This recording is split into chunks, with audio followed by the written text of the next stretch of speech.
ഏത് റിലേഷൻഷിപ്പ് ആയാലും നമ്മളെ ഡിസ്റെസ്പെക്ട് ചെയ്യുന്ന ആൾക്കാരിനെ ലൈഫിൽ നിന്ന് എടുത്ത് കളയാൻ ധൈര്യമുള്ളവര്.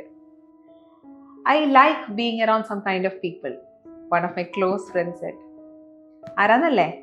കാശോ ഫെയിമോ ഒന്നുമല്ല ആളുടെ പ്രയോറിറ്റി.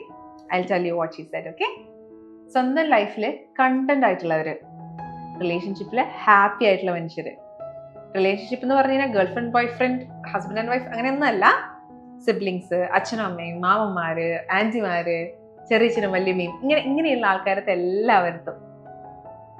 ഏത് റിലേഷൻഷിപ്പ് ആയാലും നമ്മളെ ഡിസ്റെസ്പെക്ട് ചെയ്യുന്ന ആൾക്കാരിനെ ലൈഫിൽ നിന്ന് എടുത്ത് കളയാൻ ധൈര്യമുള്ളവര്. പണ്ടത്തെ സിനിമയിലൊക്കെ പറയണ പോലെ സഹനശക്തി ലിമിറ്റിനപ്പുറമുള്ള അങ്ങനത്തെ ആൾക്കാരെയൊന്നും വേണ്ട. കൺസിസ്റ്റൻസി ഉള്ളവര് ഡെഫിനറ്റ്ലി വേണം. ഹാപ്പി ആയവർ വേണം. ഗ്രാറ്റിറ്റ്യൂഡ് ഉള്ളവർ വേണം. കണ്ടന്റ് ആയിട്ടുള്ള മനുഷ്യരെ ഒരു കാലത്ത് ഒഴിവാക്കാൻ പറ്റില്ല. എൻ്റെ കൂടെയുള്ളവര് അങ്ങനെ അല്ലാന്ന് തോന്നുന്ന പോയിന്റിൽ അവരോടൊന്ന് പറഞ്ഞു നോക്കൂ, ഇങ്ങനത്തെ ഒരു ചേഞ്ച് ഉണ്ട് എന്നുള്ളത്.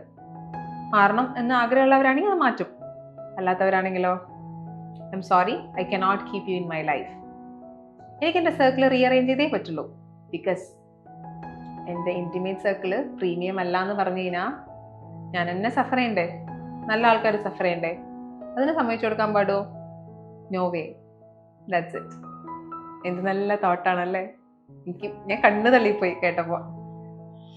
നിങ്ങൾക്കും അങ്ങനെയൊക്കെ ആക്കാൻ പറ്റട്ടെ.